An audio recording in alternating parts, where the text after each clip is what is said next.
ঠান্ডা ঠান্ডা কুল সবাই মিলে একেবারে এই প্রথম একটা বিষয় শেয়ার করব। তোমরা হয়তো জেনে থাকতে খুব সহজ করে বললেন। আর এই লাকি বাম্বুটা এই মাথা আঁচড়াতেই অনেকটা তারপরে আসলো। আজকে সোমবার, সকালে এখন 5:15 বাজে। ঘুম থেকে উঠেছিলাম 5টার সময়। বাসি জামা কাপড় ছেড়ে বাড়ির পেছন দিকটায় গিয়ে কতগুলো টগর ফুল তুলে নিয়ে চলে এসেছি দেখো। আর তারপর চলে আসলাম ছাদে জামা কাপড় কেচে নিয়ে মেলতে। আর হঠাৎ করে চোখ গেল এই টবটার দিকে। আজকে কতগুলো কড়ি এসেছে আর একটা ফুলও ফুটে রয়েছে। অনেকগুলো পছন্দের ফুলেদের মধ্যে এটিও কিন্তু একটি পছন্দেরই ফুল আমার, কিন্তু নামটা এখন মনে পড়ছে না। আর দেখো কি সুন্দর একটা জুঁই ফুল আর এদিকে একটা জবা ফুলও ফুটে রয়েছে। হ্যালো বন্ধুরা, সবাইকে গুড মর্নিং। S.V স্বপ্ন পূরণে নতুন আরো একটি ব্লগে তোমাদের অনেক অনেক ওয়েলকাম। সকাল বাজে এখন 8টা। সবাইকে সাথে নিয়ে এখন থেকে শুরু করলাম, সাথে থাকো এবং দেখতে থাকো। কর্তা মশাইয়ের জন্য একটু চা বসিয়ে দিলাম, দুবারের চা। এখন একটু খাবে, পরে একটু গরম করে খাবে। আজকে যেহেতু সোমবার, আর সোমবার আমাদের কড়া নিরামিষ রান্নাবান্নায় বসিয়ে দিয়েছি। গ্যাসের এক পাশে বসিয়ে দিয়েছি ভাত, আর এক পাশে হচ্ছে সয়াবিন সেদ্ধ। সয়াবিনটাকে এভাবে সেদ্ধ করে নিলে খেতে বেশ ভালো লাগে। আর এদিকে আলু কেটে রেখেছি, আর এই মশলাটা বেটে নেব। চলো। আজকে সকাল থেকেই আকাশের ভারী মুখ ভার, মনে হচ্ছে যখন তখন বৃষ্টি নামবে। আর এদিকে আমাকেও বেরোতে হবে আজকে, কারণ আজকে জেঠুর বাড়িতে সত্যনারায়ণ পুজো। তো সেই জন্যই আজকে ঘুম থেকে একটু ভোরে ভোরেই উঠেছি, আর কাজকর্মগুলো ঝটপট হাত চালিয়ে সেরে নিচ্ছি। প্রথমে আলু পোস্তটা রান্না করে নামিয়ে নিলাম, আর তারপর এখন একটু সয়াবিনটা বসিয়ে দেব। তো নিরামিষ রান্নাবান্না যেহেতু একটু পদ বেশি হয়, আবার একটু রয়ে শোয়ে রান্না করতে হয়।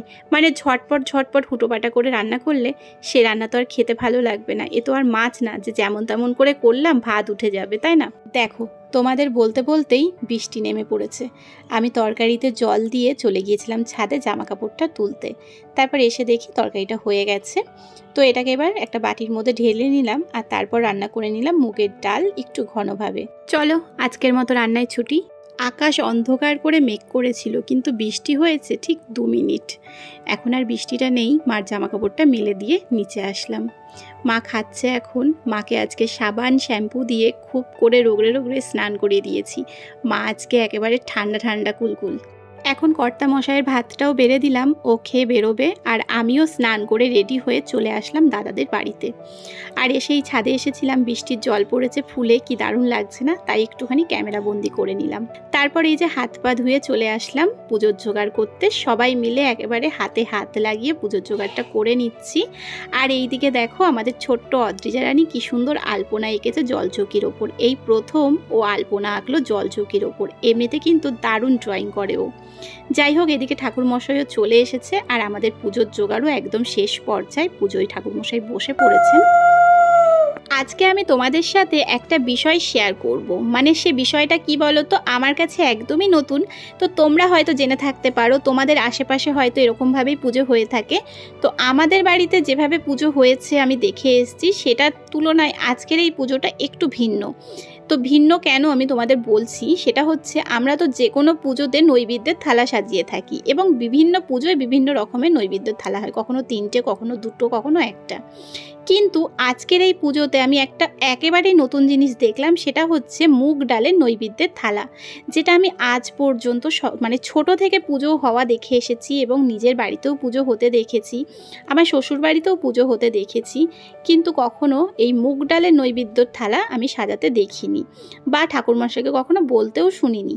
তো বিষয়টা যেহেতু একেবারে নতুন, তো আমি ঠাকুরমশাইকে প্রশ্ন করেই বসলাম যে আপনার পুজোতে এই ব্যাপারটা একদমই নতুন কেন, কারণটা কি?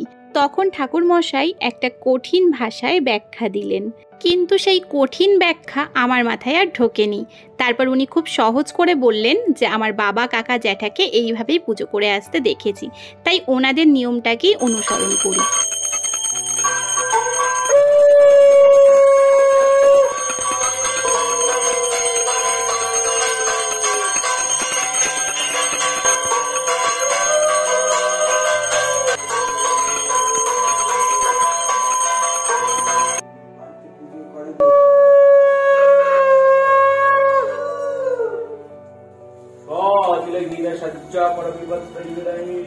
नारायण देव की সপরিবারে স্বাহা।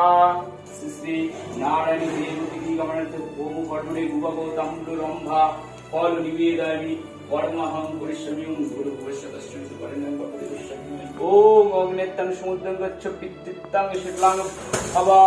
সত্যনারায়ণ পুজো সম্পূর্ণ হলো। ঠাকুরের চরণামৃত খেয়ে প্রসাদ খেয়ে নিলাম। আর এইদিকে চৈনিকা দিয়েও অনেক কিছু রান্না করেছে, ফ্রাইড রাইস, খিচুড়ি, পায়েস, চাটনি, পাঁপড়, আরও অনেক কিছু ছিল। তারপরে কর্তামশাইও এসেছিল। প্রসাদ খেয়ে তারপর চলে আসলাম বাড়িতে এসে একটু রেস্ট নিলাম প্রথমে। তারপরে এই গাছগুলোর যত্ন করতে লেগে পড়েছি। বেশি না, 2-3 দিন পর পর আমি গাছগুলোকে ঠিক এইভাবে জল দিয়ে স্নান করাই।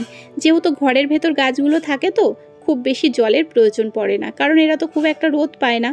খুব একটা কি, এরা তো রোদই পায় না, একদমই ঘরের ভেতর ছাওয়াতে থাকে। আর এই লাকি বাম্বুটাকে একটু বেশি যত্ন করতে হয়। 2 দিন পর পর লাকি বাম্বুর পাথরগুলোকে বের করে ভালো করে রোগড়ে ধুই, তারপরে পটটাকে ভালো করে মাজি আর অ্যাকোয়াগার্ডের জল দিয়ে আবারও রেখে দিই। এইভাবেই লাকি বাম্বুটাকে একটু বেশি যত্ন করতে হয়। আর আমার হাতে এই যে পাথরের ওপর ফুল আঁকা দেখছো, এটা আমাকে ছোট্ট অদ্রিজা এঁকে দিয়েছিল। ছোট্ট বলি, ও খুব ছোট্ট না থাকলেও ও আমাদের কাছে সারা জীবন ছোট্টই থাকবে। রাত্রি এখন 9টা বাজে, রুটি বানাতে লেগে পড়েছি। তো রুটিটা বানাবো, তারপর আমাদের খাবার দাবারগুলো যেগুলো রয়েছে দুপুরে সেগুলো গরম করব, মাকে দেব। তারপরে একটুখানি বাজারে বেরোবো। ঘরে দেখছি সবজি একেবারেই বাড়ন্ত, মানে আলুটুকুও বাড়ন্ত, তাই বেরোবো। তাই জন্য এখন এই যে রুটি ফুটি করে বাবা মাকে খেতে দিয়ে তারপর চলে আসলাম রেডি হতে। রেডি বলতেই মাথাটা একটু আঁচড়াবো। আর এই বড় চুল তো, মানে কোথাও বেরোনোর সময় এই মাথা আঁচড়াতেই অনেকটা সময় আমার চলে যায়। যাই হোক, কি আর করা যাবে। আর চুল তো ভুসভুসিয়ে উঠছে, কি পরিমাণ যে চুল উঠছে কি বলবো তোমাদের। একটু চুলের কোনো টিপস দিও তো, যদি চুলের যত্ন করার মতো কিছু থাকে, মানে চুল ওঠা যাতে একটু বন্ধ হয়, যদি এরকম কোনো টিপস থাকে একটু শেয়ার করো। তো চলো, আমি একদমই রেডি হয়ে নিয়েছি। কর্তামশাই বাড়ি নেই, এখন ফোন করলাম, তারপরে আসলো, তারপরে আমাকে নিয়ে বেরিয়েছিল। আর তারপরে এই যে সবজি কিনে নিয়ে বাড়ি চলে এসেছি। কি কি আছে দেখাচ্ছি। এই যে আলু, উচ্ছে, পটল, একটা টমেটো নিয়েছি, একটা বেগুন এখন ভাজা খাবো রাত্রিবেলা, আর এই যে পেঁপে নিয়েছি। আরও একটা জিনিস কিনেছি, সেটা হচ্ছে 100 ঘি। ব্যাস এটুকুই বাজার করলাম আজকের মতো। টাটা।